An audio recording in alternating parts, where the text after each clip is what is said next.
Hello. Hello, hello. Welcome, everyone, to the official launch of the fall quarter and the academic year. I am Cathy Lee Arcuino, Executive Director of International Programs here at North. Before we begin, let's give a big round of applause to the Toucan Steel Drum Band who got us energized this morning.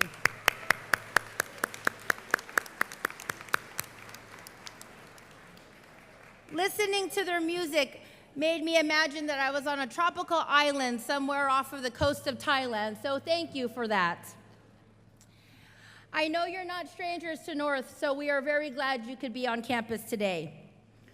We'd also like to thank the SCC TV crew for taping this morning's program. It is being live streamed and will be available afterward to those who are unable to join us today. In addition, we'd like to thank the planning committee for all their hard work to plan today's event. So let's give everyone a warm round of applause.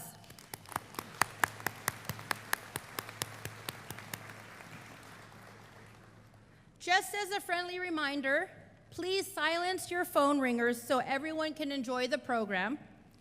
If you want to share some of the compelling points you're bound to hear during the program, as well as during the breakout sessions, we encourage you to post it on social media, tagging @SeattleColleges and using the hashtag SEAConvo17. Again, that's SEAConvo17. According to the dictionary, convocation in short means a gathering of people for a meeting. However, to me, convocation is more than just that.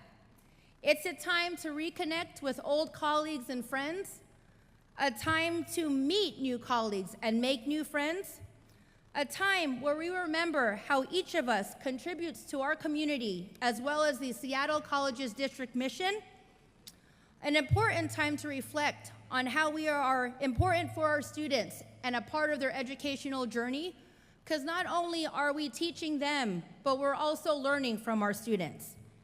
And lastly, but not least, Convocation Day is a time to pump it up for the academic year. So to get us grounded for the day, I'd like to introduce Danielle Sewell. She's a business faculty in Central and also teaches mindfulness at South in Continuing Ed. She is going to lead us in a brief exercise and has practiced mindfulness meditation for 10 years. It was at the business school at MIT where she really saw a great need for a safe place in an otherwise stressful environment. This morning, she'll lead us in a short exercise to help bring us into the present and set the tone for our program in this new year.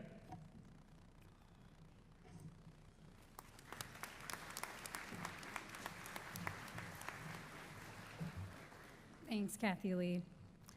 Welcome, everyone.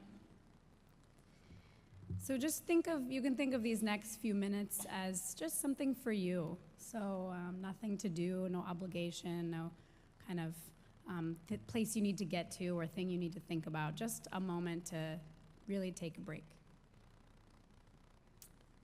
So I want to invite you to start by just allowing the body and mind to relax. So if it's helpful to minimize distractions, you can close your eyes or just look down. And take a few deep breaths.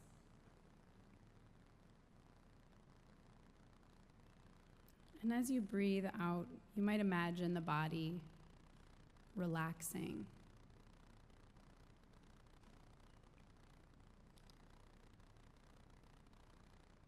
As you breathe in, allowing thoughts and plans to fall away.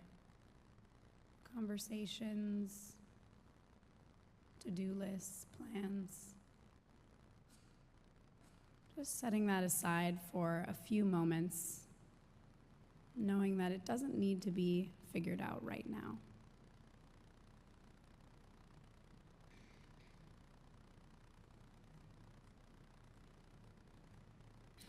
And first tuning into the sounds in the room. Just seeing what you notice.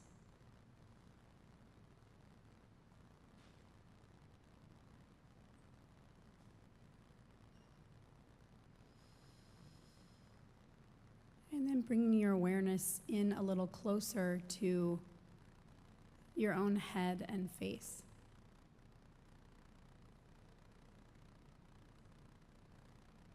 What are you experiencing there?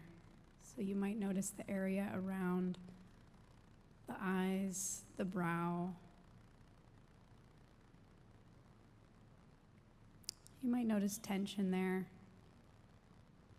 If so, you can invite it to relax. Or just let it be as it is.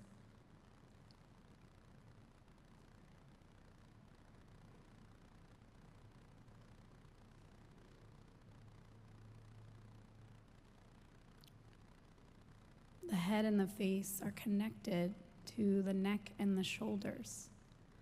So moving your attention down to the neck and the shoulders, what's present for you there?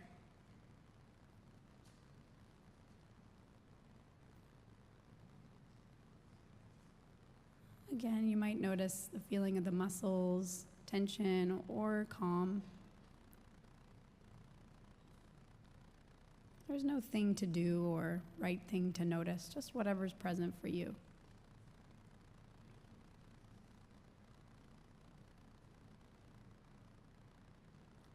And the shoulders and neck are connected to the torso and the core. So bringing your attention to your core, you might notice the breath in the belly.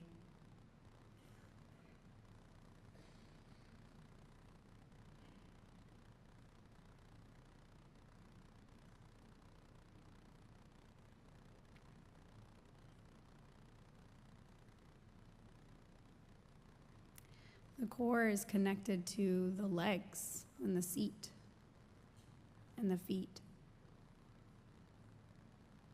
So you might sense the pressure, the weight of the body in the chair.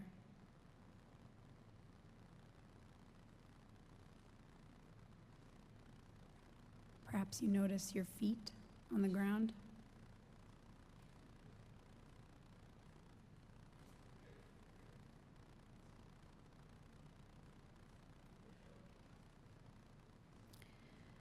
And now expanding your awareness to the whole body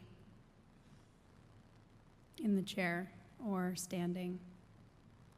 See if you can have a sense of the whole body in the room.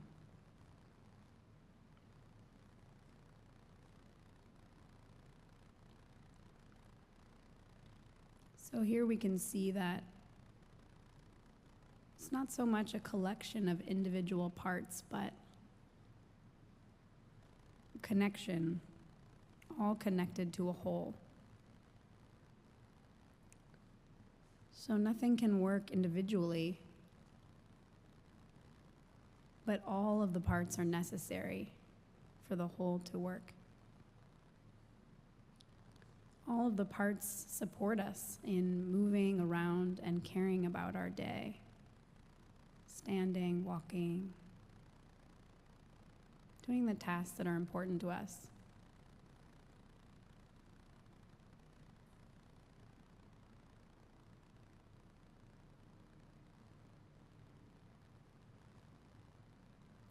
So now I'd invite you to take a moment to turn your attention to your service, the gift you give to students, faculty, staff, the community.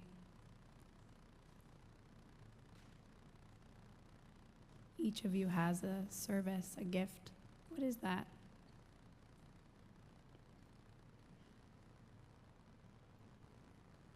So taking a moment to recognize that gift that you give.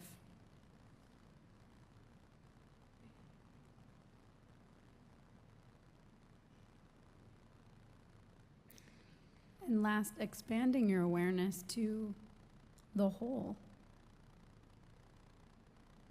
How your service fits into the service and the gift that the colleges here give to students, to employees, to the community at large. That each of us is necessary, and yet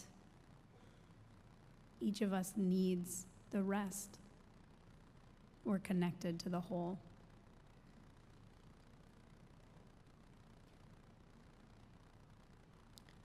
So just taking 3 more breaths here for yourself. And when you're ready, opening your eyes, returning to the room.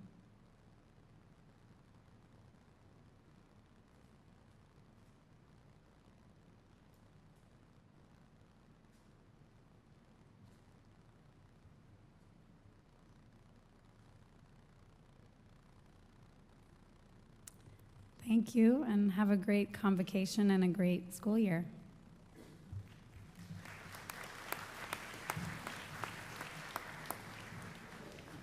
Thank you, Danielle.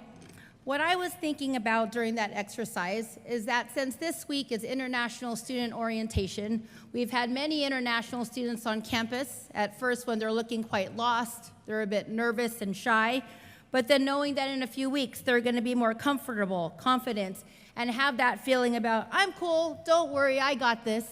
So for all of you that see international students on campus and our new students who come on campus, please remember to help them feel welcome and to help them get that feeling of knowing that they're cool and they got this. So before we go any further, I need to tell you that in case of an emergency, we will evacuate out these double doors. We will then turn right, go down the stairs, and go to the northeast parking lot. Since we have a full morning and it's very jam-packed, let's go ahead and start with introductions and get this convocation party started. With me here on the stage are Luis Chernin, Chair of the Board of Trustees, Vice Chair Steve Hill, Trustee Teresita Batayola, Chancellor Sean Pan, and Trustee Carmen Gayton sends her regrets that she is unable to join us today.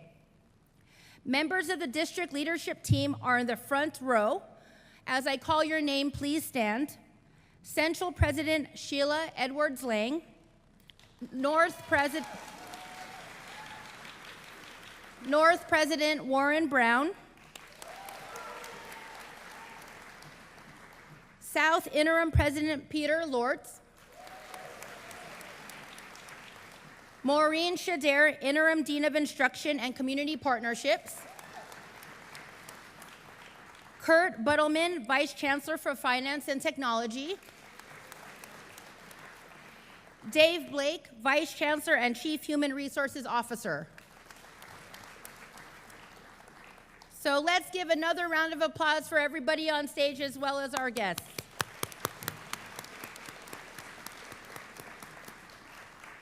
And now I would like to introduce the leader of who I moved all the way from Pittsburgh, Kansas to work for, my boss, the president of North Seattle College, Warren Brown.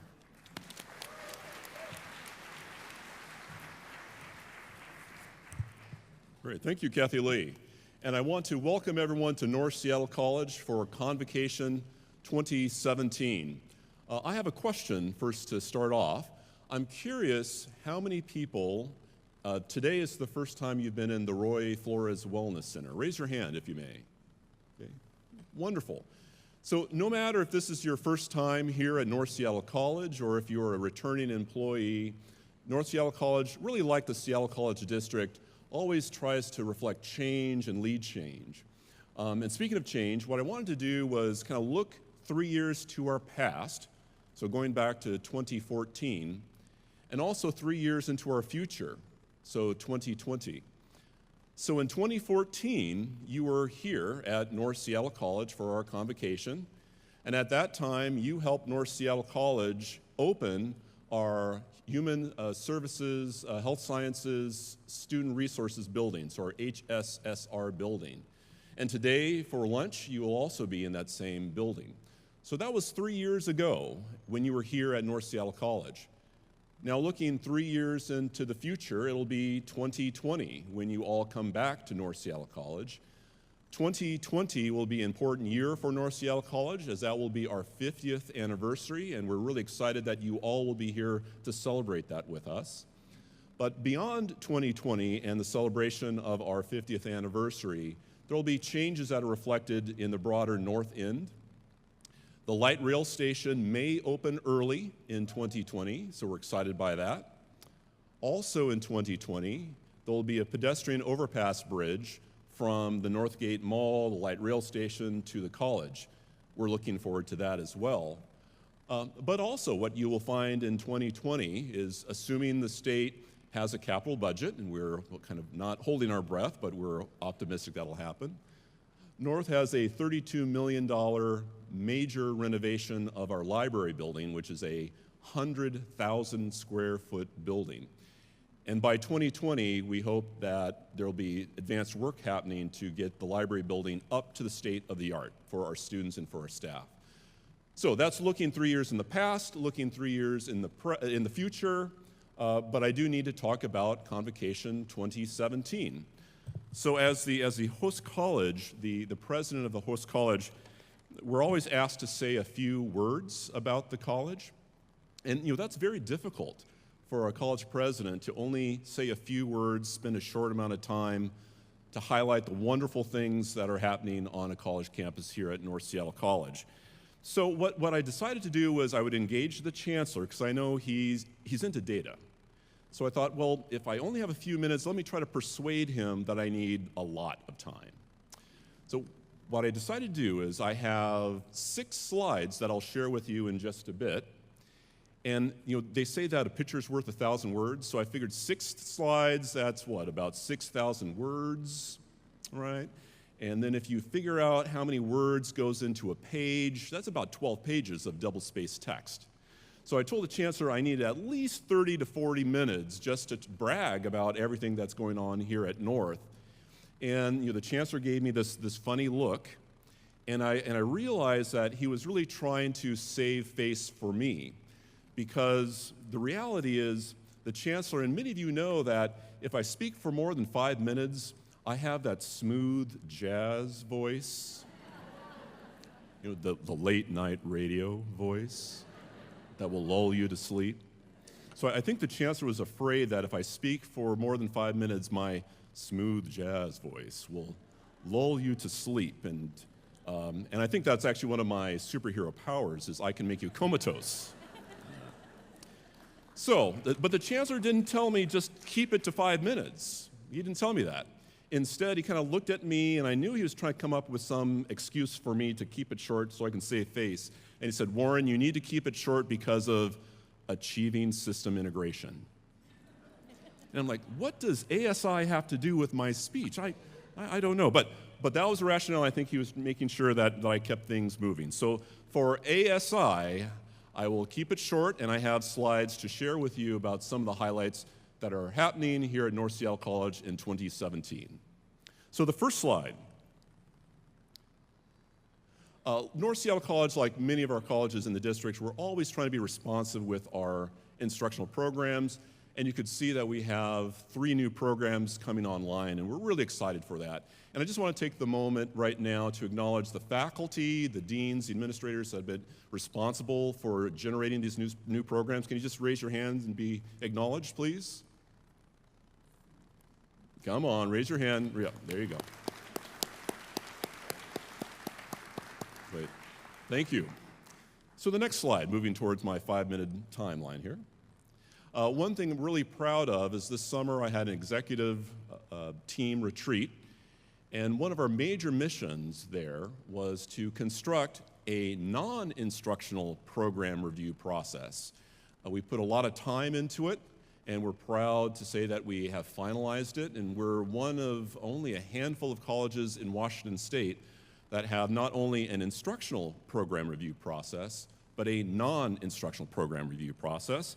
So since we have board of trustees on the stage here, I need to explain why there's beer in the bottom right corner of this picture. So the beer, I assure you, the beer came after the meeting, after we put together this new non-instructional program review on that.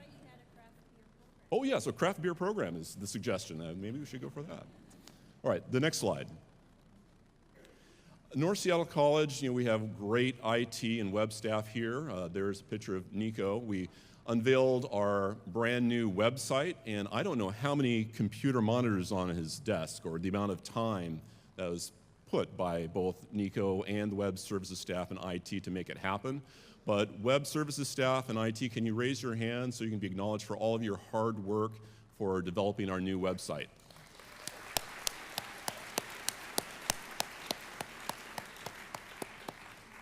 Thank you. The next slide. This was the first year that we had a brand new curriculum for North's leadership development. We infused more content about budgeting and the budget process, as well as more content regarding working in a multicultural environment. So this is the group of our first graduates. If the graduates are here today, why don't you stand, actually, and let's give you all a round of applause for being our first group through that Leadership Development Institute.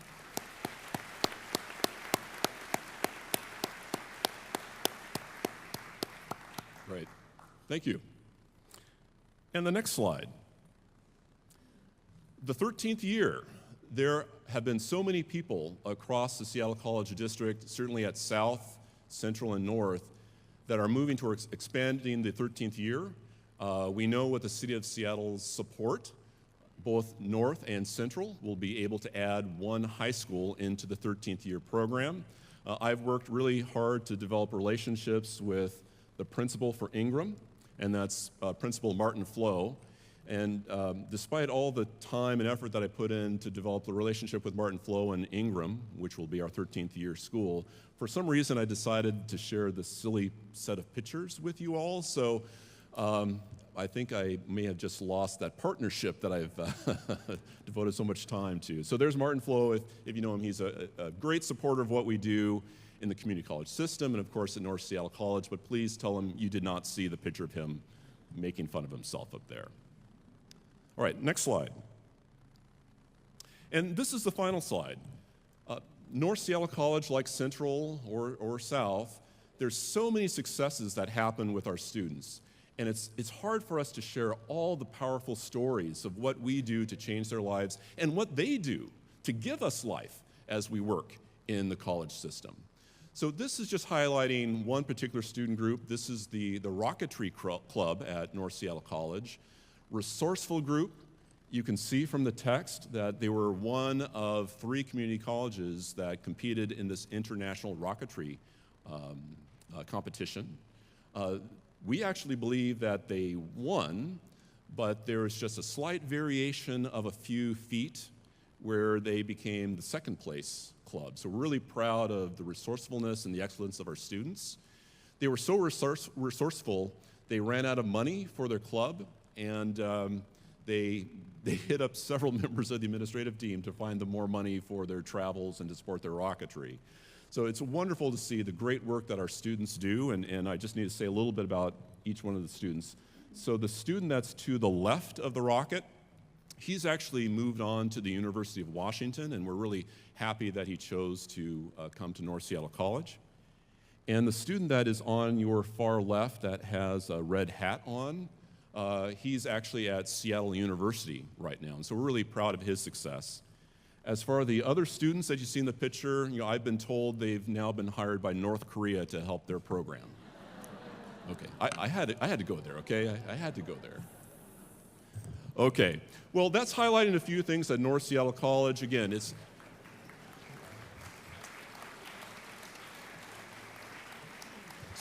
So that's highlighting a few things at North Seattle College. And again, it's really not just about North Seattle College, because it could be Seattle Central or South Seattle up here. There's so many successes that are happening because of the work that all of you do. So thank you for coming to Convocation 2017. And again, welcome to North Seattle College.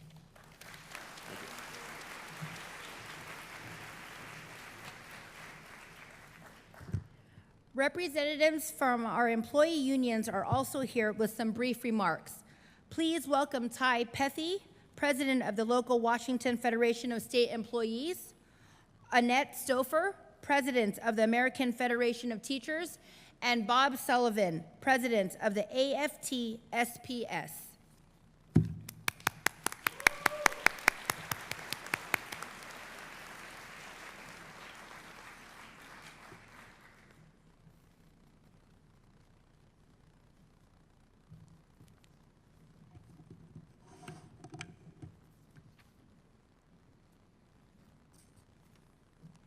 Good morning.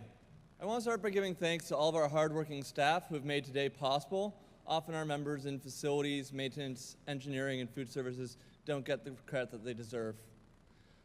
Convocation is a time for us to come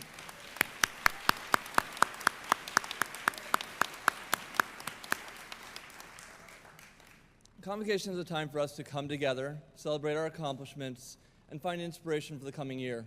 I truly wish everyone here today the very best. But I want to inspire us to find a new focus.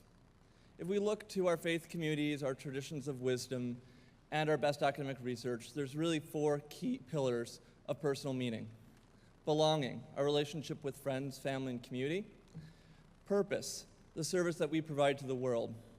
Awe, those transcendent moments where we see the world larger than us. And finally, the stories that we all tell about our own lives. I want to encourage all of us to nurture our relationships with colleagues. We spend far too much time together to really waste that time by holding on to conflicts.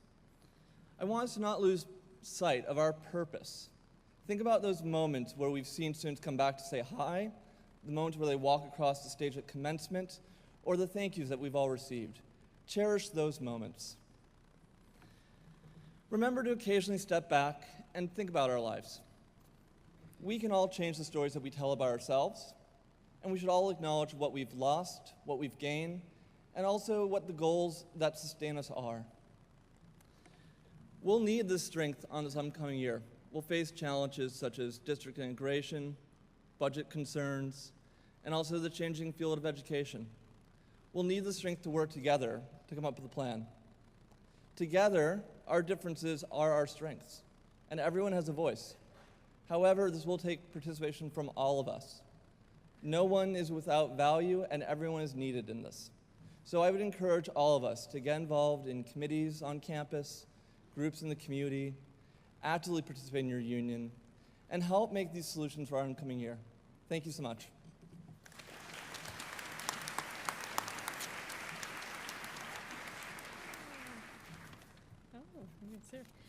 Good morning. On behalf of AFT Seattle Community College's Local 1789, welcome back. I'm Annette Stouffer, president of our faculty union. This is not the same world as 1 year ago when we came together for Convocation. Most days, it feels like we're in a topsy-turvy reality. Attacks on things that we hold dear come one after the other, with no time to catch a breath before the next one. Attacks on unions are not new, but the ferocity of what lies just ahead is, and we had best not ignore it. So-called right-to-work legislation and a challenge in the Supreme Court require us to prepare and organize. Our very existence depends on it.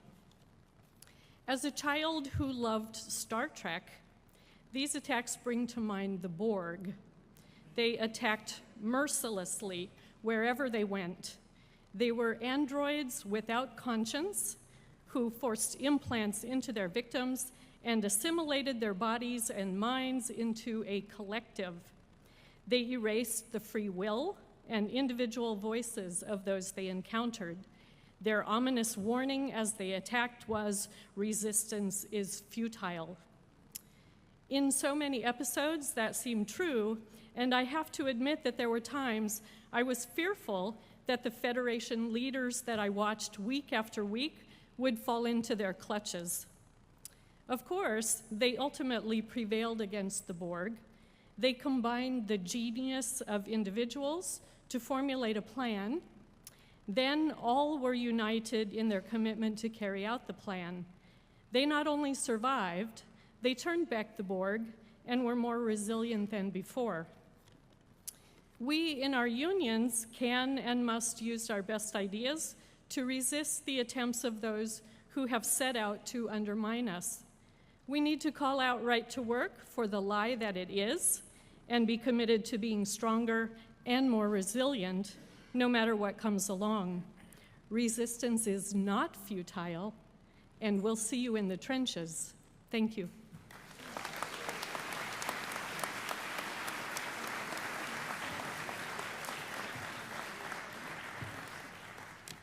have to find my spot here here we go.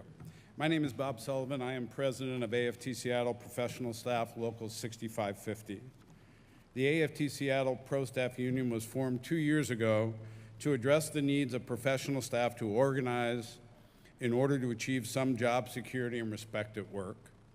In the beginning, the district had almost no one in the bargaining unit. We turned around and had almost everybody in the bargaining unit, and that eventually was established with AFT Washington and PERC and the district. In April of 2017, we had 185 folks in the unit.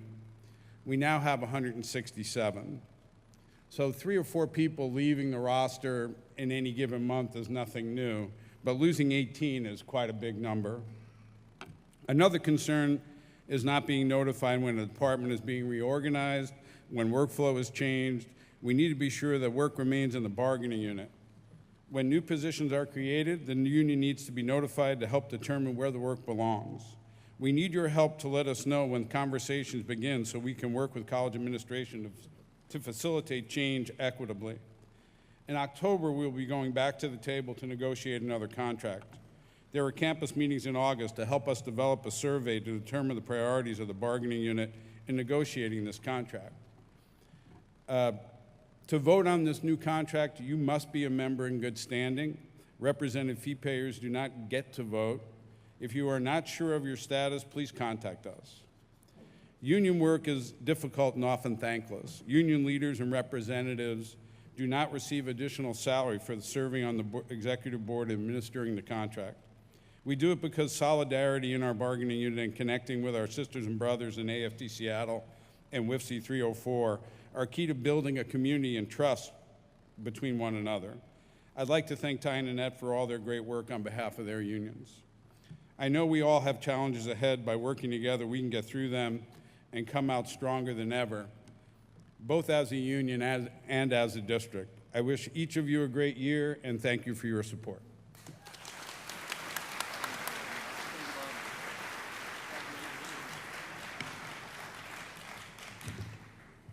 To sum up the essence of the Trustees Lifelong Learning Awards, I'd like to say a quote from Leonardo da Vinci.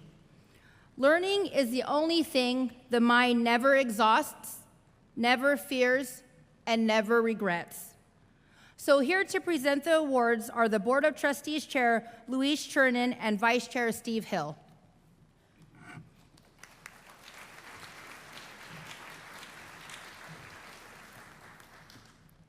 Thank you so much. I'm really delighted to be here today with my fellow trustees and the presidents and all the staff and faculty and Dr. Pan. For me, and Cathy, thank you for all your help, and I know prodding when I need any help. The fall is a start, and I can't think of a better place to start, especially all the people who reference the hard times that we're facing, to start by being in a room of such change makers, such powerful people who are shaping and molding and opening up hearts and minds and giving people skills to succeed and vision and hope for the future. So I just wanted to personally thank every one of you for what you do every day to make a difference, because really we are the answer to all the toxicity that's out there. I wanted to, this award, this is my first time presenting it. It's my first time at Convocation, so I'm very excited to be here.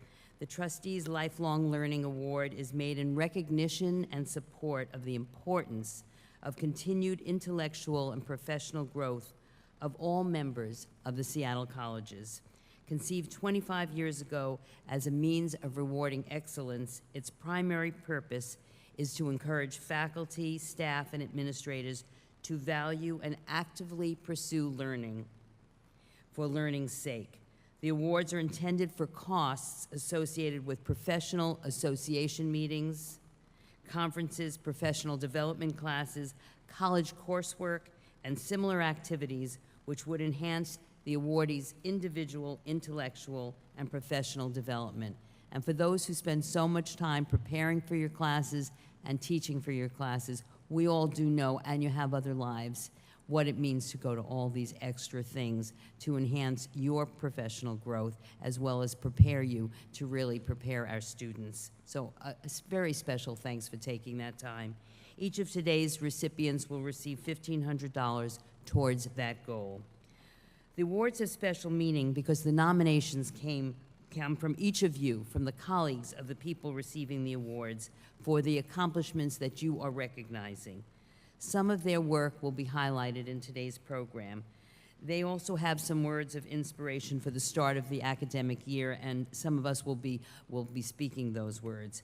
The first person I want to bring up here and congratulate is Pak Lay, Information Technology Specialist at Siegel Center. Pak Lay.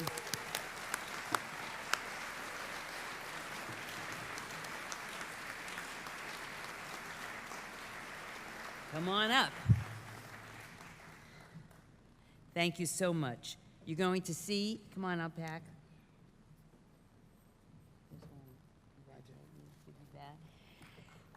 You'll see in the program.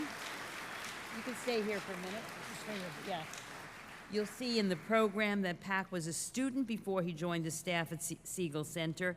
I know there are a number of employees here who have stayed on to work for Seattle colleges after completing their studies. What an amazing tribute that is, by the way. As a senior member of the district IT team, Pak is tasked with taking complex processes and creating productivity-enhancing solutions. He is also responsible for managing vast amounts of complex data for the district and assists in making it usable and meaningful for staff and students. Pak says, and I quote, "Everyone has a unique quality. Admire yourself, and do not be jealous or envious of others." Congratulations, Pak. And now Steve, Trustee Hill.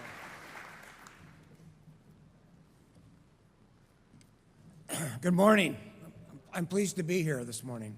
And like Luis, I want to say that these Trustee Lifelong Learning Awards are a highlight of our yearly process we go through as trustees. And I look forward to reading about the outstanding accomplishments of people and being engaged in the process of selecting them. I'm here today to give an award to Paul Verschuran, who cannot join us today, but we'd like to recognize him with an award.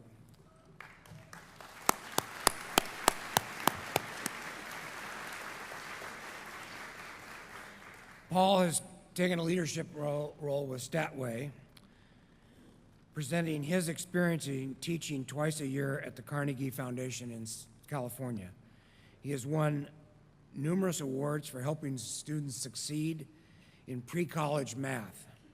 He has also been featured in the Seattle Times as a guest editorialist for his article, "Why Statistics is a Good Alternative to Teaching Pre-College Math." Congratulations, Paul.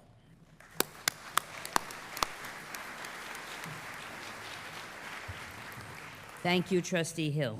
Now, let's bring up Betty Williams. Where's Betty?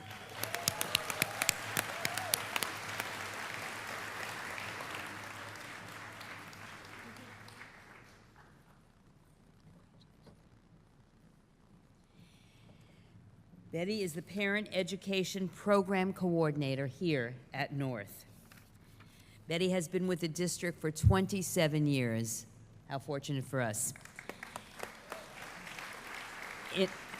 Yeah, that does deserve applause. In her career, she has made an impact on thousands of educators, her main job being educating hundreds of parents every year so they can build healthier families and communities.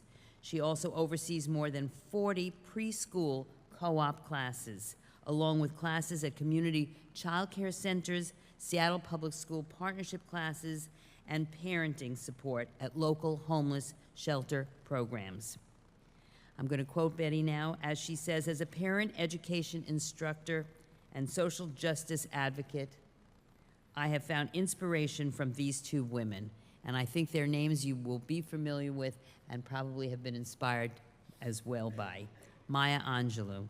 It is time for parents to teach young people early on that in diversity there is beauty and there is strength. Marion Wright Edelman. You just need to be a flea against injustice.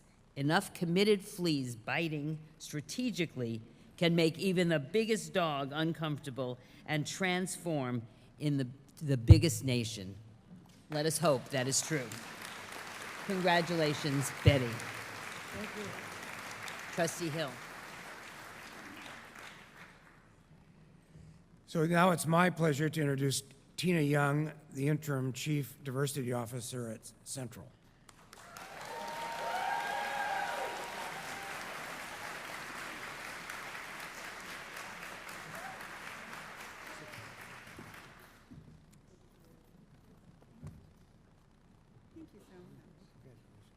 So I'm going to say a few words. Okay, great. Okay. Tina's deep engagement with students of color has resulted in a number of innovative programs. As a leader in student services, she recognizes that the persistence, graduation, and transfer of students is the result of overall experience, interacting with every facet of the college, not just with individual courses. Her leadership in institutional publications and research projects has created a body of knowledge about Central's students and identified critical factors for their success. Tina quotes Andre Lorde in Age, Race, Class, and Sex, Women Redefining Difference. Quote, "The future of our earth may depend on the ability of all women to identify and develop new definitions of power and new patterns relating across difference. The old definitions have not served us, nor the earth that supports us." Congratulations, Tina. Thank you so much. Thank you so much. You do that? So let's give another round of applause to all of our recipients of the Trustees Lifelong Learning Awards.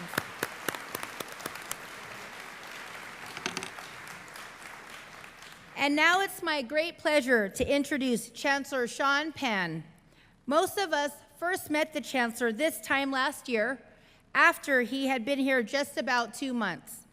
He's had a very busy and very productive first year at Seattle colleges, and he'll share his thoughts on the past 12 months as well as look to future initiatives.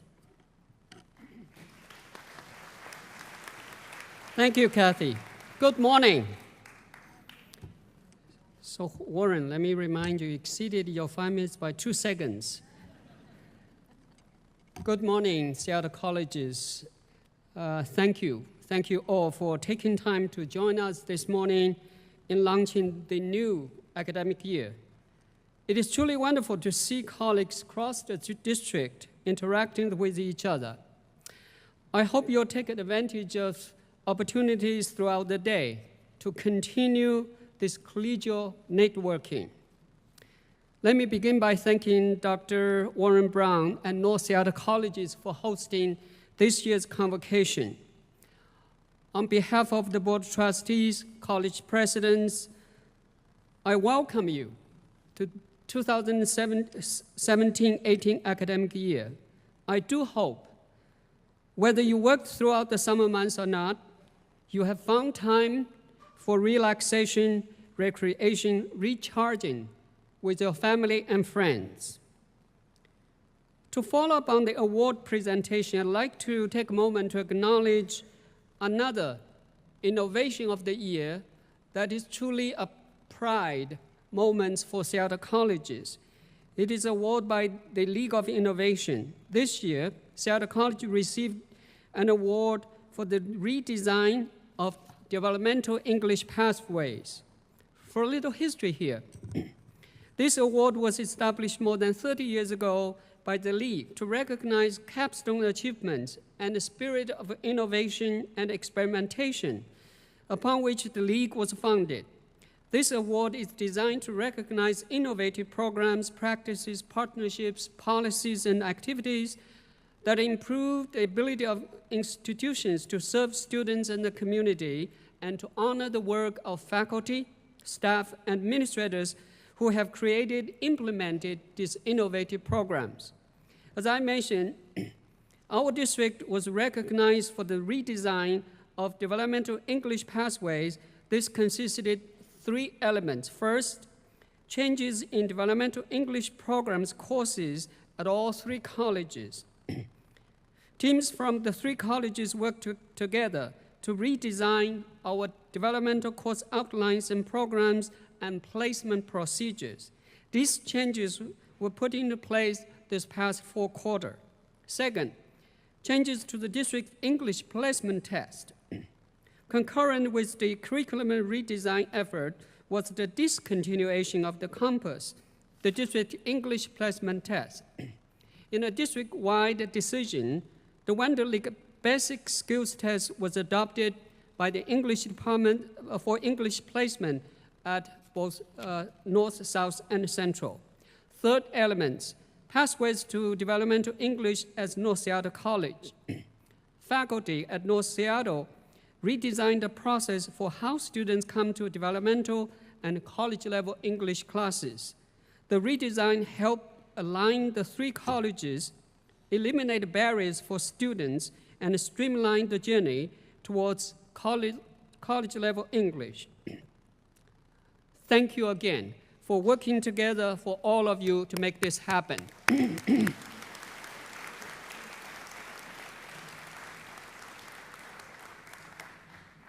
It is truly energizing to gather together at the beginning of this academic year.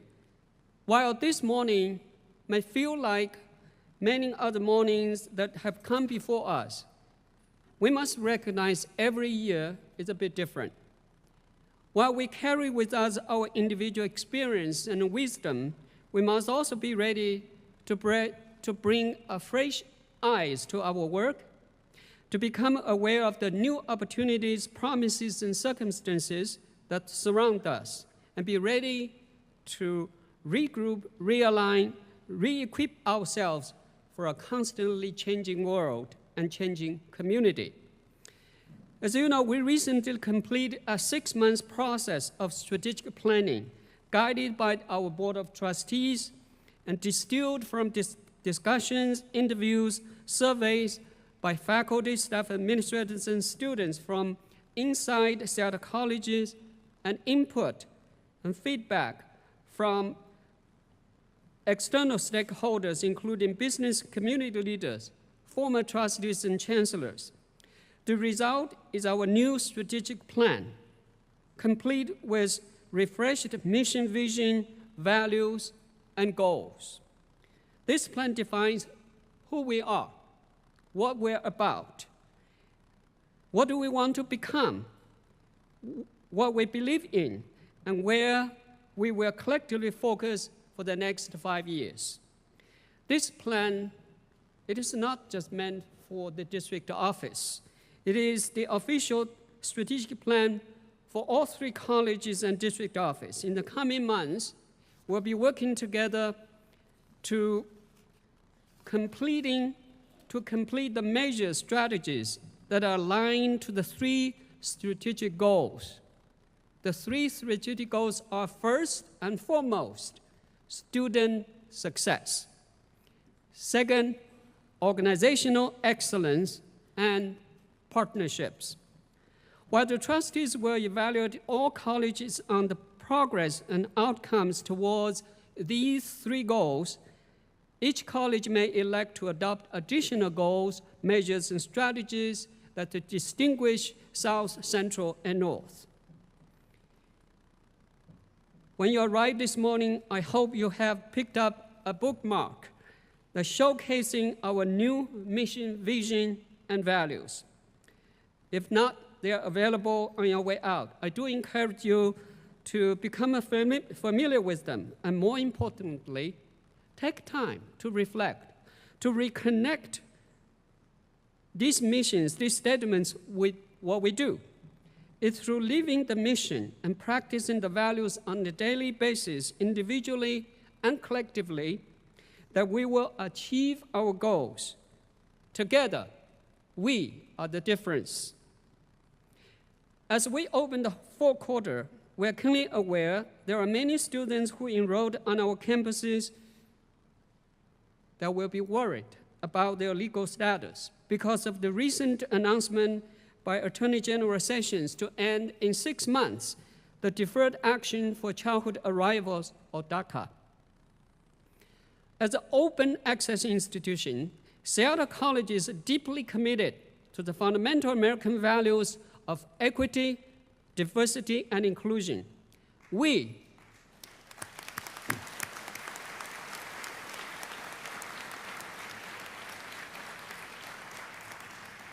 unequivocally, we denounce acts of hatred, discrimination, racism, and violence. Our colleges welcome all students, regardless of their race, national origin, immigration status, sexual orientation, or religious beliefs. So please,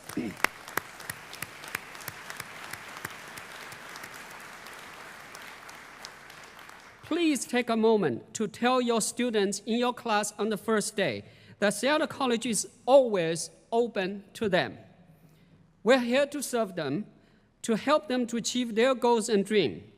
Just last week, Seattle College's Board of Trustees passed a resolution expressing our unwavering support to DACA students. This resolution bearing my signature, our trustees, our college presidents, has been sent to the congressmen, senators from Washington, urging them to do their part at the United States Congress to save and legalize the DACA program.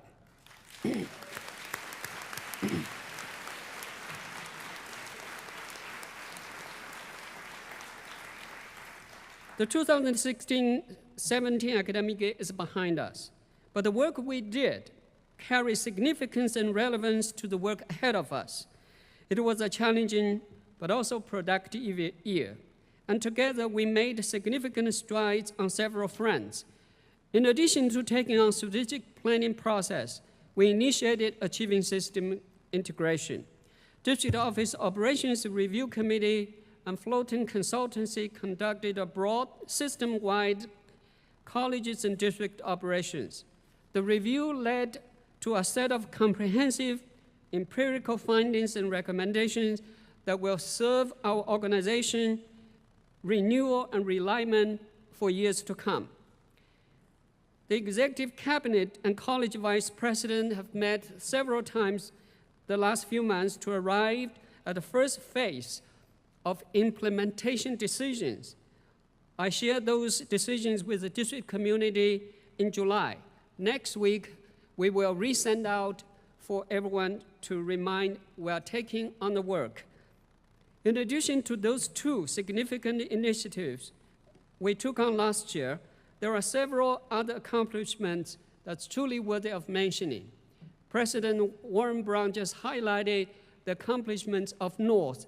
Congratulations and thank you for your leadership. I want to highlight what North and Warren just mentioned to all of us. This new BS program, particularly in property management, is one of the very few in the state of Washington.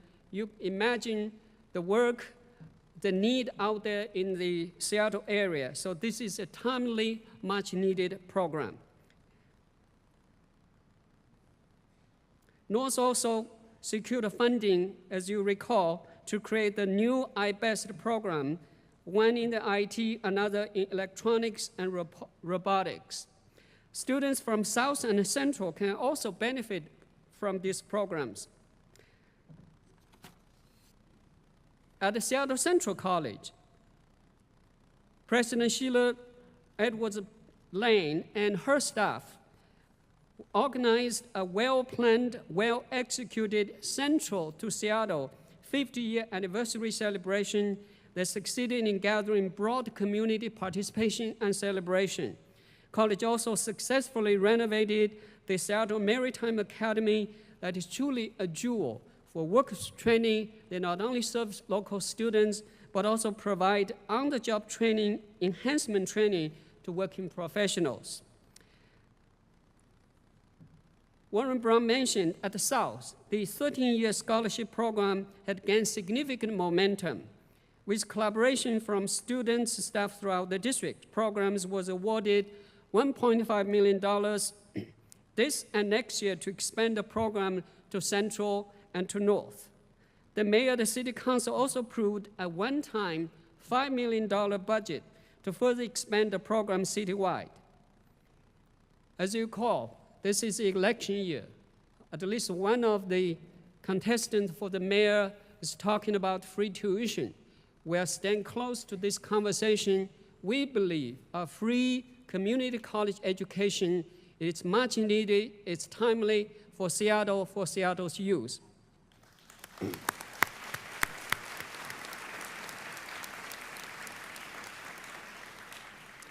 I also want to just mention the South Guided Pathway programs. Although they're still far from being implemented, completed, but have gained significant progress. They're one of the leading institutions, not only in the state of Washington, but nationally, to implement.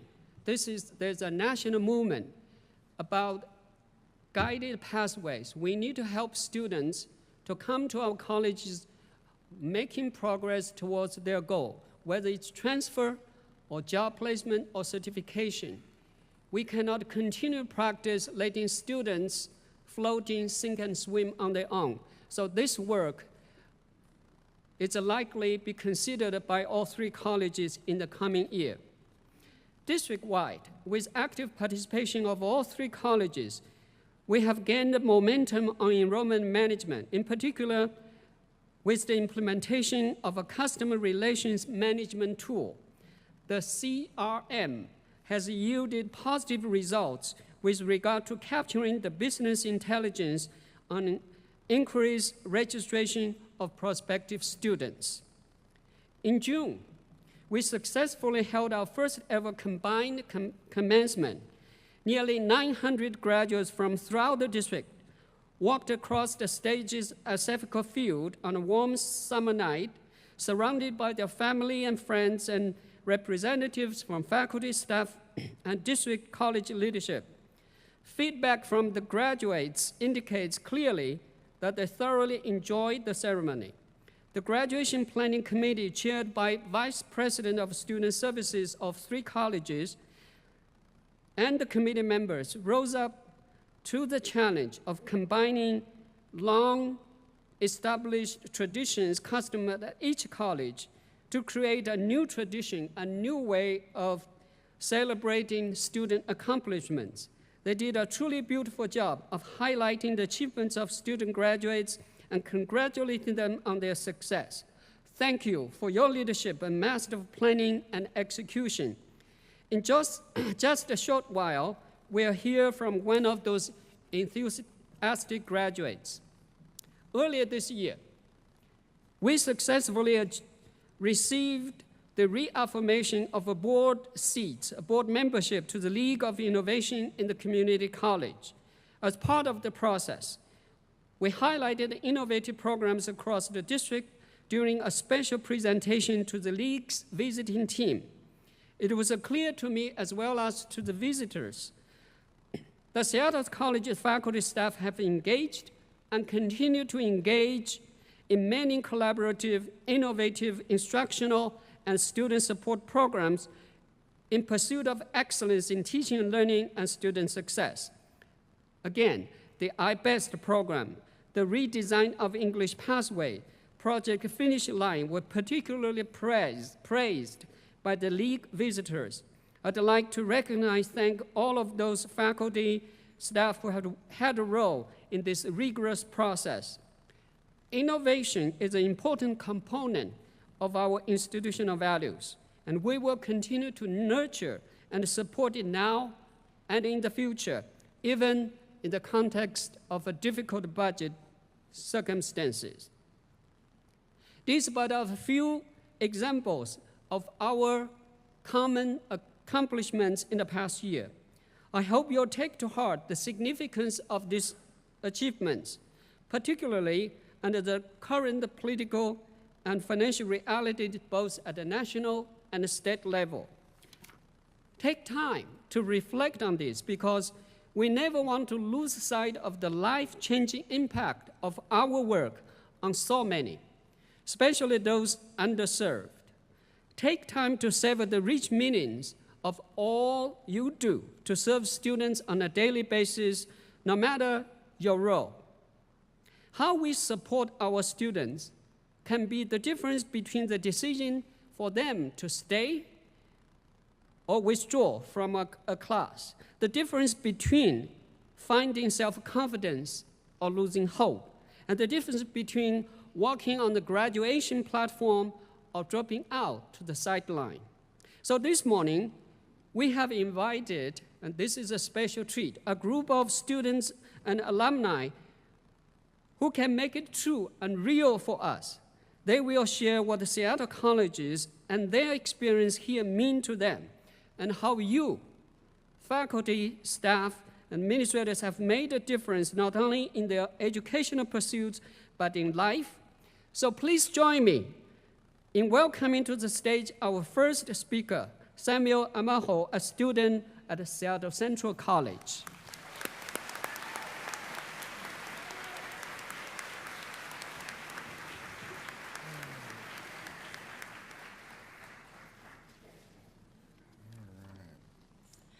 Welcome, everybody.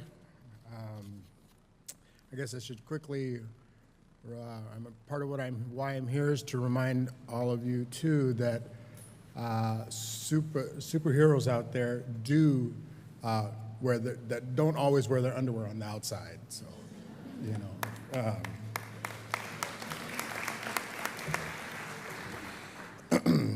You have to excuse me, I apologize in advance. I got a little bit of a scratch. I'm getting over something. All right, let's get to it. As far as I can remember, I've known what it's like to struggle. As a child, I was a victim of mental, physical, and unmentionable abuse at the hands of others. Some of it looked like a 1-hour episode of Law and Order, except mine was real and lasted for much longer. I grew up in Walla Walla, the oldest of 5 kids. I was a parent by the time I was 7 because my mom worked the night shift at a cannery. She kept the same shift for more than 35 years. Most of my free time I spent with my grandpa, a World War II vet. He came home from the war, minus one lung, one shoulder blade, and half a rib cage on one side. We lived in Walla Walla to be close to the VA. He was a great man, the one who instilled in me the core values that I abide by to this day, such as kindness and honesty. Unfortunately, he lived his days with a bottle of black velvet and an endless supply of cigarettes. My mom at work, my grandfather in his bottle, and my stepfather who wasn't present, there was no one to keep the bad away, and there was plenty of it. I tell you this not to pity me or feel sorry for me, so please don't. For me, this is about growth. One thing I had going for me is I loved school, but even that was hard because while Green Park Elementary was one of the best schools in town, it was 98% white. So my brothers and I were picked on and teased because we were people of color and we didn't dress in the latest styles. One teacher even told us we needed to go to a school with our own kind where they spoke our language, which was strange because all we'd ever known was English. By age 7, I was working in the fields. Making money came first in our house. I was on my own at 13, and I was introduced to drugs and alcohol. By 14, I was using every day. Over the years, I would have bouts of clarity and try to make something of myself, but nothing ever stuck. I had jobs and did pretty well. It's easy when everyone around you has the same pattern of drinking and drugging. On the job, this was an endless cycle. I had become a cancer to the community and should have been dead many times over. I got my GED in prison, and when I got out a second time, 11 months ago, this past Monday, I decided something needed to change. I made a commitment to myself to give college a shot, even though I'd been told time and time again it was too late for me, or that I wouldn't make it because I had never had any real schooling. But I needed change, and I'm pretty determined. You don't go through what I've been through without having that in your system. Despite my commitment and determination, it wasn't easy to get here. For people like me, the process can be overwhelming. I completed some of the paperwork, but I didn't get very far. I didn't know what I didn't know. I didn't know what to ask or who to ask. Needless to say, I was ready to throw the paperwork away and walk away from it all. Not sure if I would return. I left Central and was down the street when I looked up and I saw student work source on a building, and it was tied to the college. What I focused on was the word work. I knew that word. I knew work. So I went in and asked for help. My life changed in that moment. I said I needed help, and the man asked what I needed help with, and I said everything. I wear my emotions on my sleeve, and I think he saw the exhaustion and frustration. He said, "Hang tight," and he brought out Molly Mitchell. Finally, someone who understood. Yeah.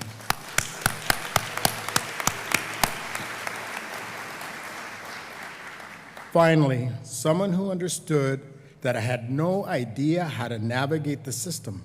She assured me that it wasn't that I wasn't smart enough to figure it out, but that I didn't understand the basics. I had never done this for real on my own. She made me feel welcome and important, then got me to slow down and focus. She lined me up with the right person, which started a chain reaction of true care and concern from others for me and my future at Seattle Central. I want to give a shout out to those who have been at the beginning, were my rock of support and still are, and went above and beyond. Julia Bouchons with Info Central.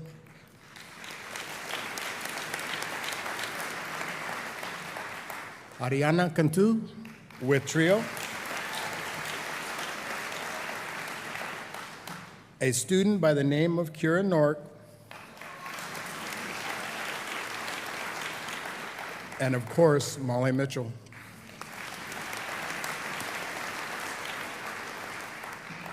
Also, the instructors who happen to be on their computers at 11 at night to answer a question, or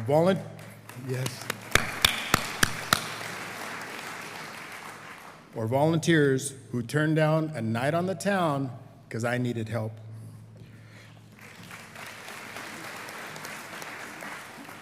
I feel like I have a real and fair chance. Thanks to the people at Central. The people there are my family, and I no longer feel alone.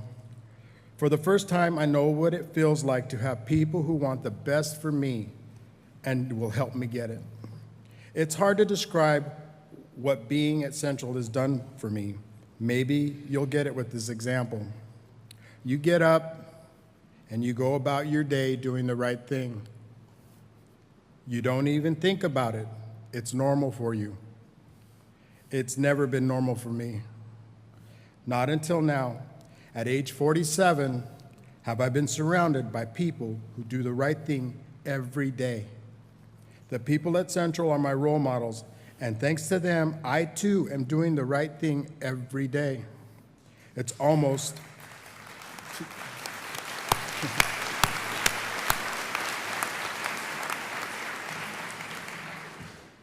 to the point that I don't even think about it. My life was counted as lost by those who knew me. Since January, I've felt like a winner. I'm working to pass on the beacon of light that was handed to me the day I saw that work source sign. I just completed training to be a student ambassador for the college and start classes again on Monday.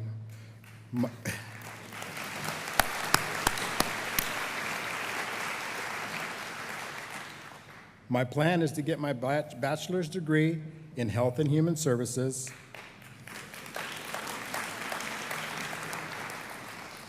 I want to help people who struggled like the old me to become the new me. Thank you all for getting me here.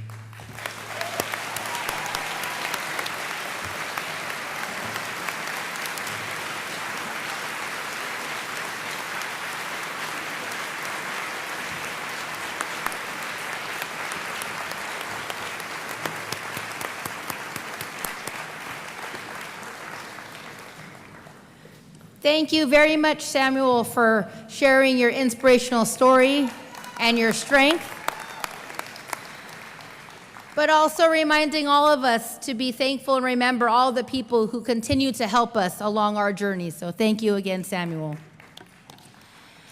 Now I'd like to introduce Piya Perry, an alumna of North.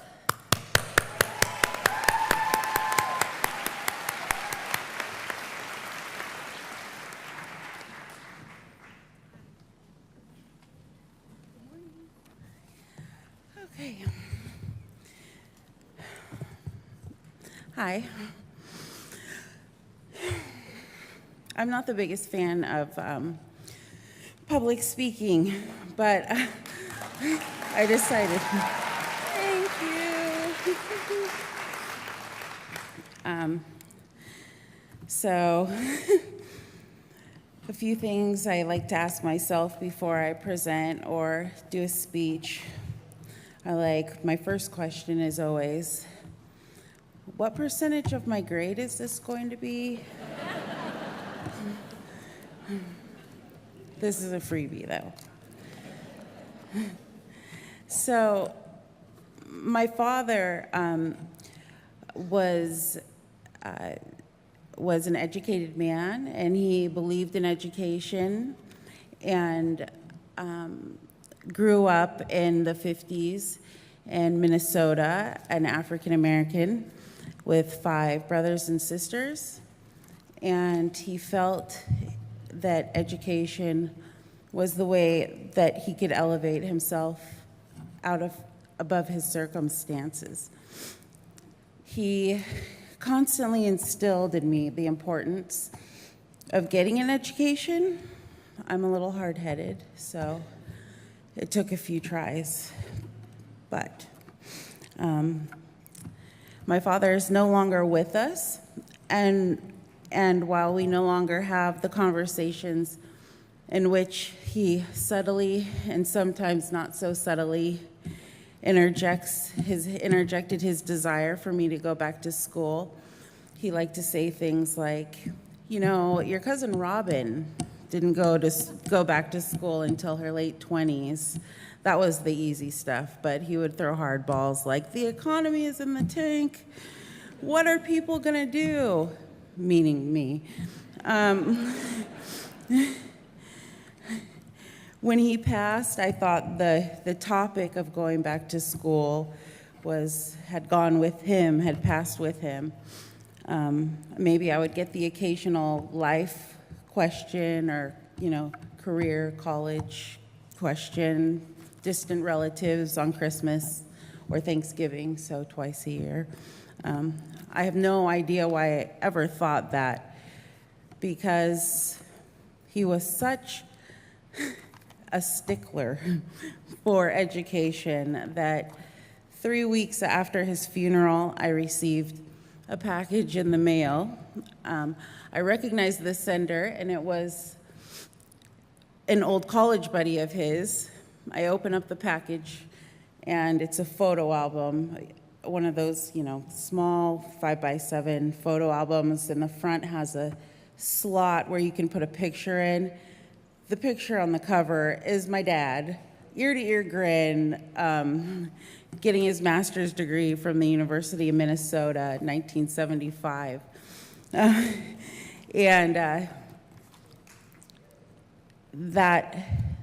That picture stayed with me. I always had it near me, and it was one of the key items that led me to North. It's not like I had never tried my hand at higher education. I tried. a few times, like I said. I just kept dropping out. It just never stuck. I think I had some residual attitude from high school. I was really edgy. Most of my school years, I was a good student, but at some point, I decided that it wasn't really for me. I struggled to find both the inspiration and the motivation to give anything but the bare minimum of effort. I see now that it wasn't that school wasn't for me, it was me that wasn't for me. I wasn't rooting for myself. My early and mid-20s consisted of a lot of loss. I had lost my best friend, my father, my boyfriend. I found myself struggling with my own loss of identity and fumbling to find footing in this world. The after effects of this period left me feeling depressed and anxious, and I was constantly filled with self-doubt. I never really knew what I was going to do next, and I didn't really ever have a plan. So when I got the photo album, it kind of set me on a trajectory that has carried me into today. And it was the photo. I wish I had the photo, but I couldn't find it. I just moved, sorry.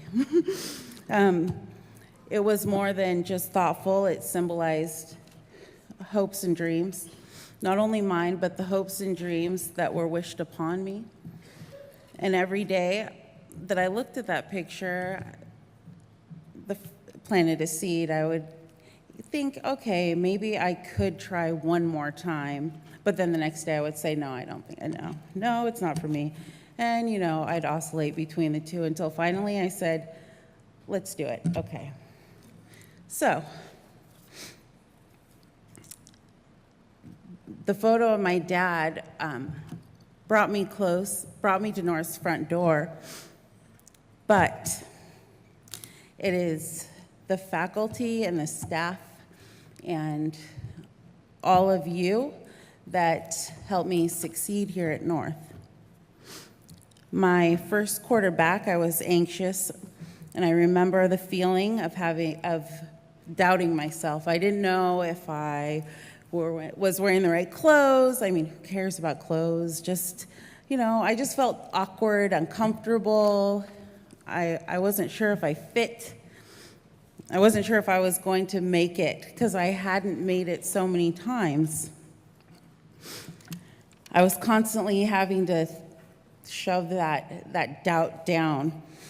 And I just remember how overbearing it could feel. It was like carrying a 10-pound weight around my neck. I felt I was one bad day away from giving up again. And I had also decided that if I had to give a presentation in any of my classes, I was out of there. That's how much I didn't like presenting. Yeah, I had done it before. I'd actually, left class. I didn't put too much energy into the thought about me presenting, though, because it was my first quarter back. I only had 3 classes, and I thought, what are the odds that I would have a presentation on one of my first quarters back, 3 classes?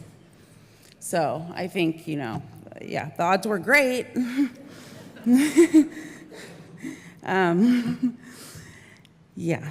So I did have I had my very first class. The very first day I found we had a presentation.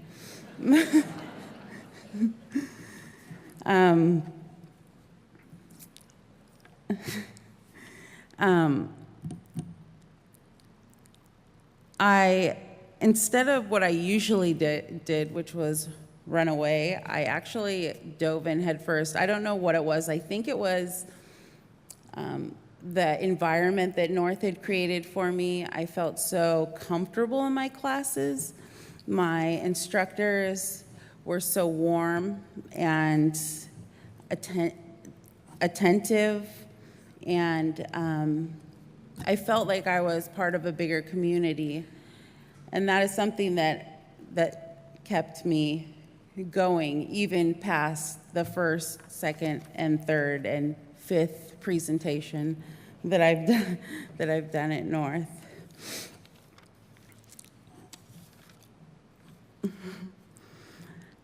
As the days passed, it was a very weird thing happened. I started to enjoy school, and I started to enjoy it like I did when I was in elementary school.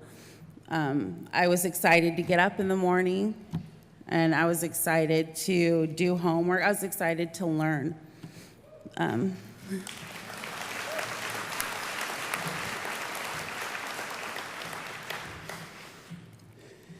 I tried to mirror my instructors, and I tried to give back to them what they were giving to me.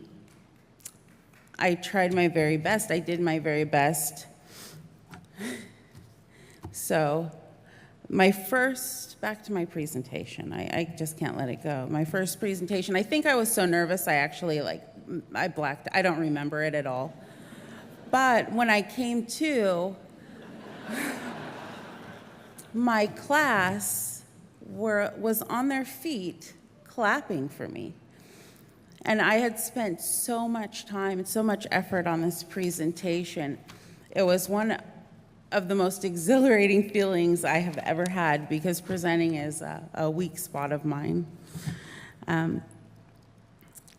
So that day I drove home. I couldn't even make it past that 7-Eleven that's right down there. I parked and I cried, and I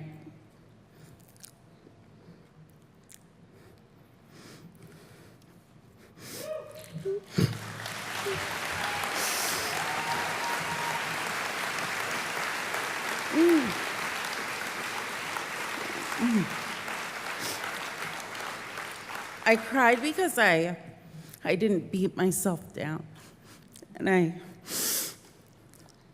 I told myself I could do it, and I did.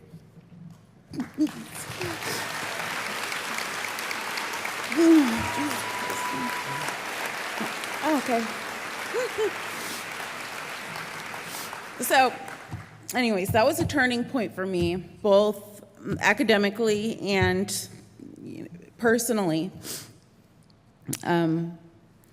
Instead of saying to myself, why not? Why? I said, why not? I'll never forget the way that I felt that day, and it carried me through the next 2 years. It wasn't just that. At North, I had found a home, and I had found support that I had been lacking for a long time.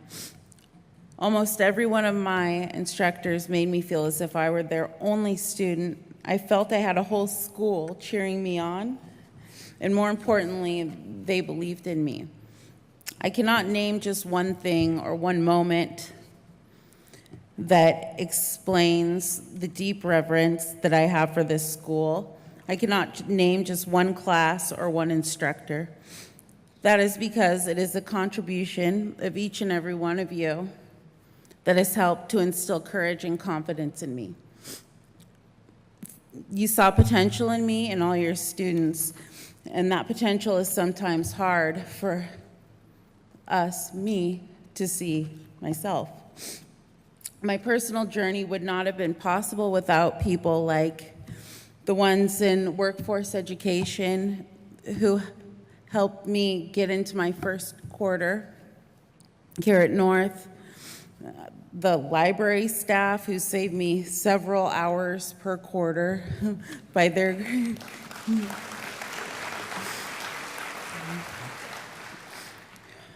my instructors, of course, who treated me with respect and made me feel valued.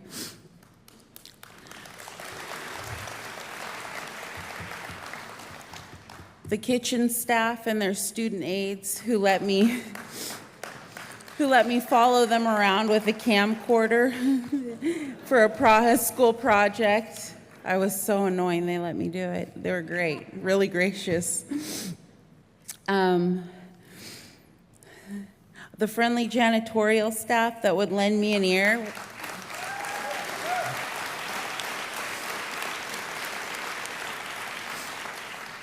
when I needed to vent and allowed me to use the restroom even when the floor was wet. Thank you. The completion office that helped me at the last minute find funding for my final quarter here at North.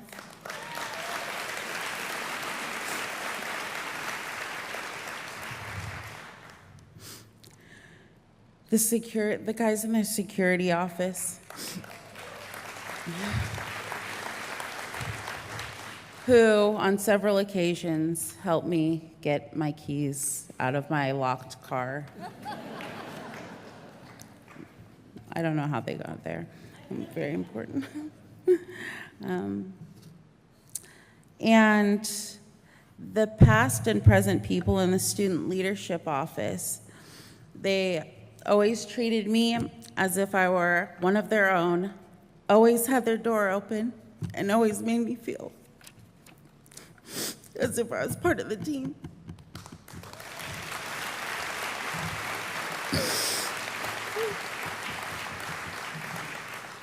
Additionally, all the staff members who created a campus that is both safe and supportive.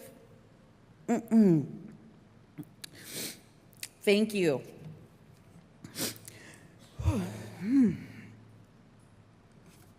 In closing, I will say that, like a painting by George Seurat, up close, all you see are tiny dots. It is only when you take a step back that you see it's a beautiful picture.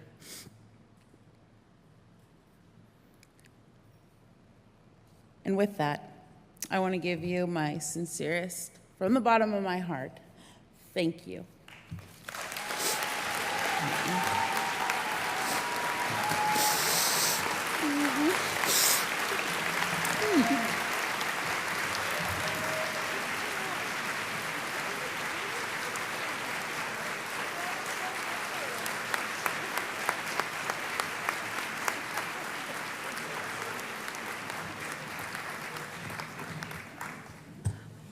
Raya, I think you're a great public speaker.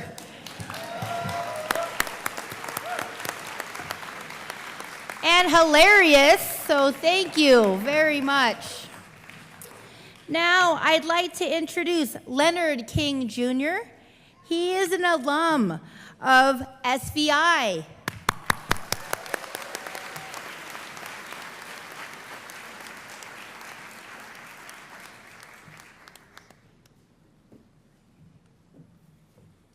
Good morning, everybody.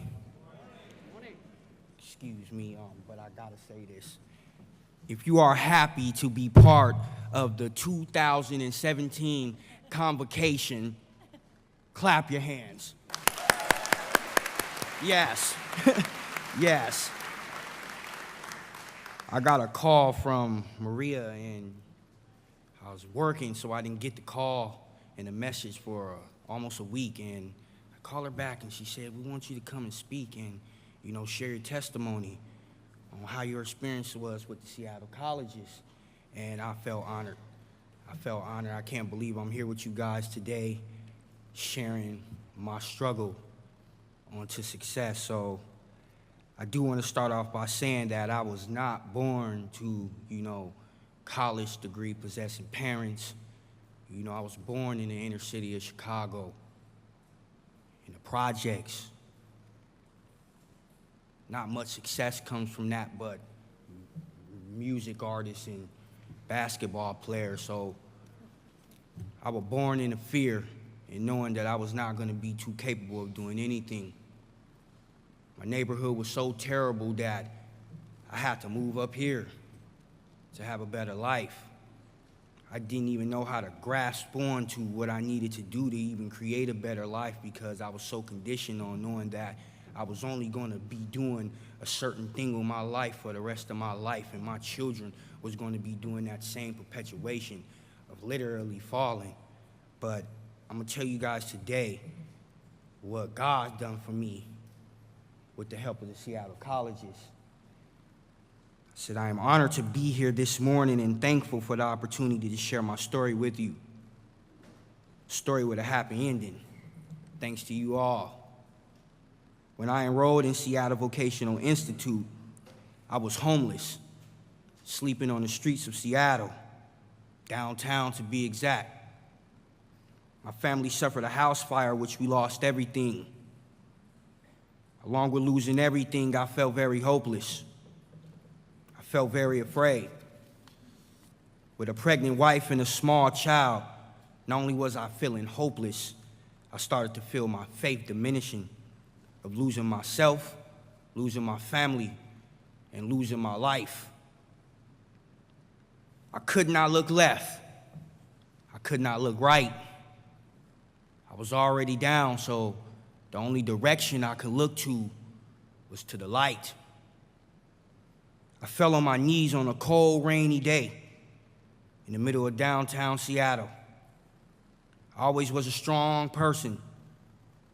I never give up, and I'm always known for giving my all. I called out to the only source that I knew of, which was my Heavenly Father. I first cried, "Thank you. Thank you, Lord." Though I was struggling, I was still alive. So that there, I had to thank Him. I was looking around Seattle and I was seeing a lot of stuff going on, and I couldn't say nothing but thank you. I wasn't on drugs.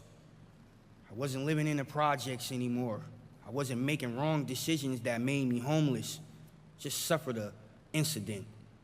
And He says, "You're gonna climb out of this. Just be patient and have faith."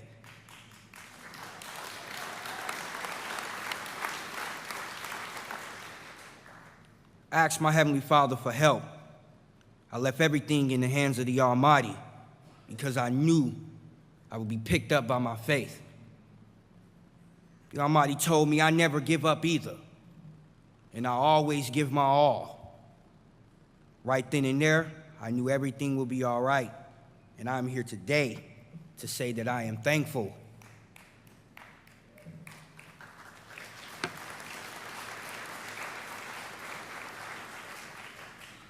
I became a student at SVI because it offered a unique program called the Pre-Apprentice Construction Training Program.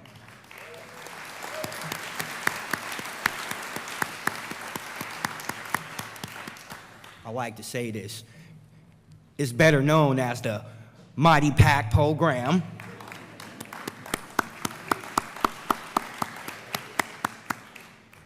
This program, it taught me the basics to build.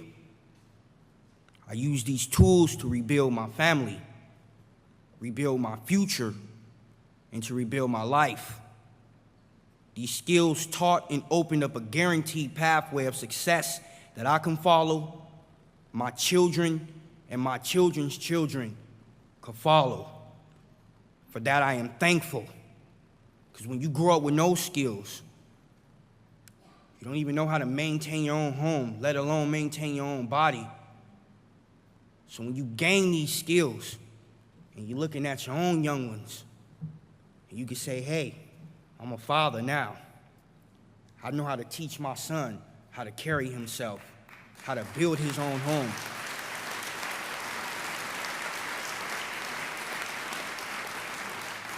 I'm thankful for SVI for that, because if anything happened to my home, I had no idea what to do, no idea who to run to get help, and they taught me, and for that I am thankful.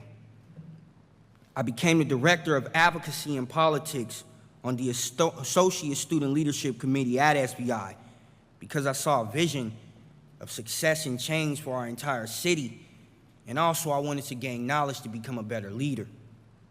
Being a veteran, I have a passion for leadership.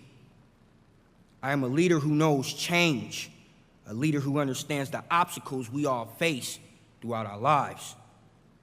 See, when one challenges himself or herself to completing a task, one begins to change the perception that he or she has upon themselves.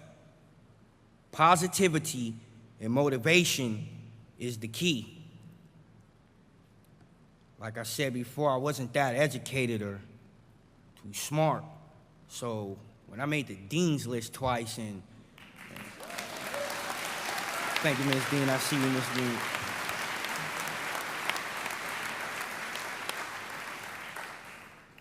I got a 3.83 grade point average.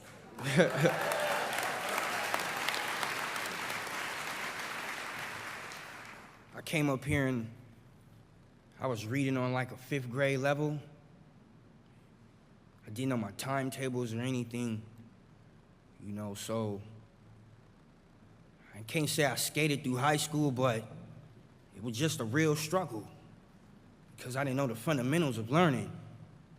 So when I come to a college and I get a 3.83 and I see, you know, people like the dean and the staff of SBI, you know, I see some more back there who actually would just talk to me when I was walking through the halls and say, you know what, Leonard, you can do it. You motivated, keep on going, and they kept me coming to school early. I'll be the last to leave. I even come on the days we didn't even have class, just because it was all I had. It was all I had to have a boost of energy that can teach you to learn, and you know you've never had that before. It's something that you want to hold on to and never let go, and I'm thankful for the people that was around me that made that happen in my life.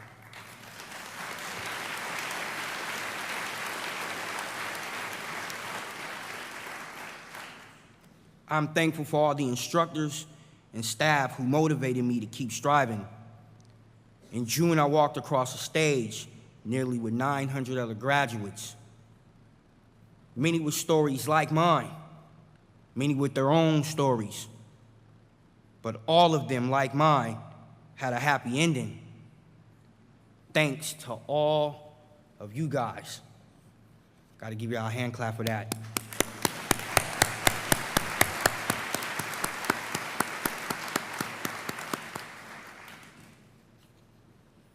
Together, you made a difference in my family, in my life, and in my future. I am thankful, Seattle Colleges. And if you can one more time, y'all gotta stand up and y'all gotta give yourselves a praise, a clap, because you guys are awesome. There's so many people out here that y'all might not even know who lives y'all actually touch, and y'all actually are doing that. I know sometimes y'all have y'all ups and y'all downs and what's going on with the colleges, but keep on doing it, because if you can save one life, it's like you saved the whole world. I salute you guys.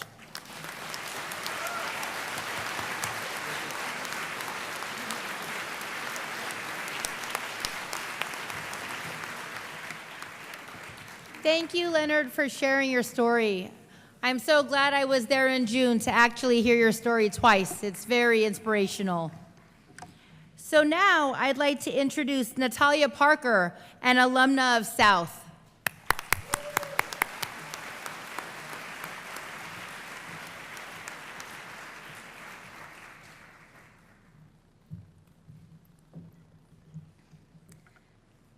Hello, everyone. I, too, hate public speaking, so bear with me. I've never spoken to this large of a crowd before.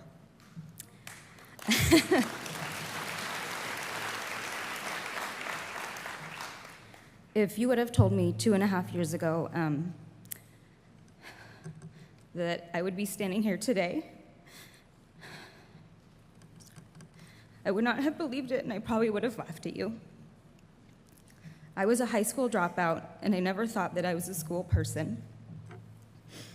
I didn't think that I was smart enough, strong enough, or disciplined enough. The thought of going back to school was terrifying, much like speaking on the stages. But I was unhappy with where I was in my career, and I was determined to give my daughters the kind of role model that they deserve. So I decided that I needed to go back to school and get my diploma. I took that first step and I enrolled in South Seattle College's High School 21 program.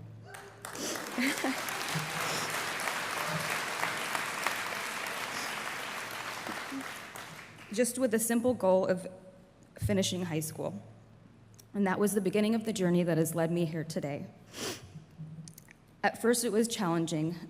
Not just the classes, but the internal pressure that I put on myself, as well as the insecurity I had held for so many years about school and my ability to succeed. You see, for so many years, that feeling of being a failure because I did not finish school had taken root in my mind and created walls and barriers that I still even now struggle to break through. But I'm thankful, if not by luck, fate, or destiny, that my journey landed me at South, where I had the privilege of meeting someone who was and is influential towards my success, Jane Harness.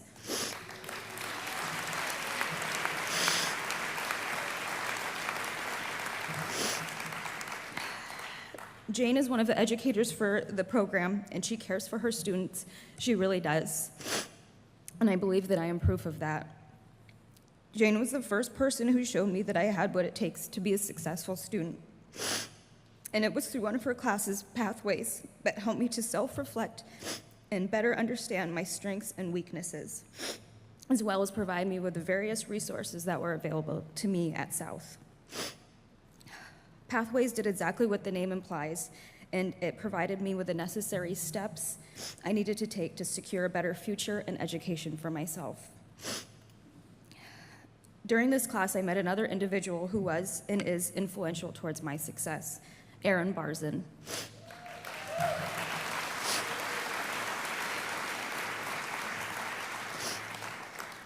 Aaron spoke to our class about the different scholarships and workshops available to students to aid them in their application process. After I graduated from the High School 21 program, I decided to attend Aaron's workshop for the Foundation Scholarship. Even though I didn't think that I would get it, I was thrilled when I found out that I was awarded the scholarship. After that, I was further determined, and I went every quarter to Aaron's workshops, and every time she helped me apply, and subsequently every quarter but one, I was awarded the Foundation Scholarship.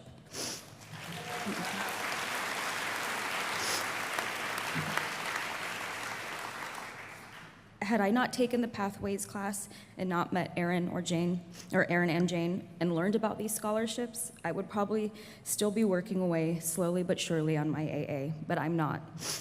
I'm proud to say that not only did I graduate this past June with my Associate of Arts degree, while working and raising my two beautiful daughters with my amazing husband, but I did so all while maintaining my spot on the Dean's List every quarter.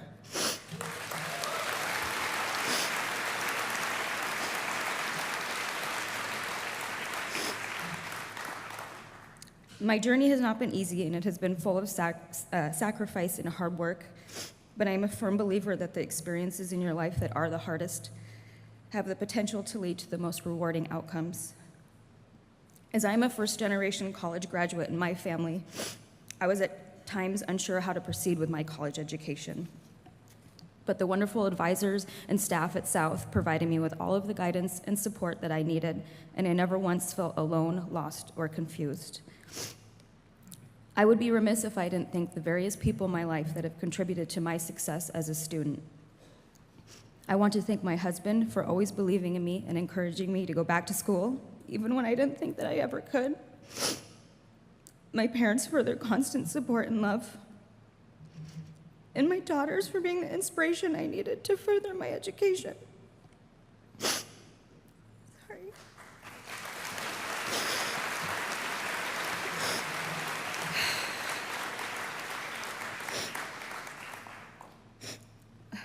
And finally, the amazing teachers, administrators, and counselors and staff at South Seattle College. My success is your success, and it is with immense gratitude that I thank you all from the bottom of my heart. My journey doesn't end here, but hopefully it is just the beginning. I recently applied to the University of Washington, and I will find out in a few months if I'm accepted. Wish me luck.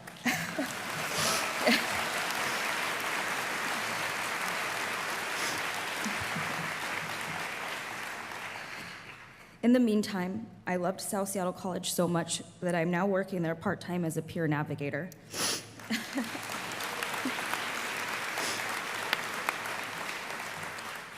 I feel fortunate that I'm able to be a support system to other students, much like myself, who are maybe unsure, scared, and nervous in their educational journey. I hope with this speech I conveyed the importance of educators' roles and the major impact that you all have on students' lives every day. You show us that we are smart enough, we are strong enough, and we are disciplined enough. And with your guidance and support, there are endless possibilities that await us. Thank you for your time today.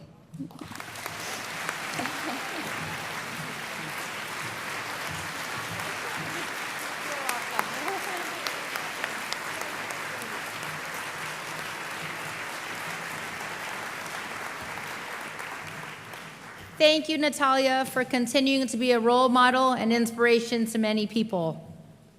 So please join me again in thanking our guests this morning.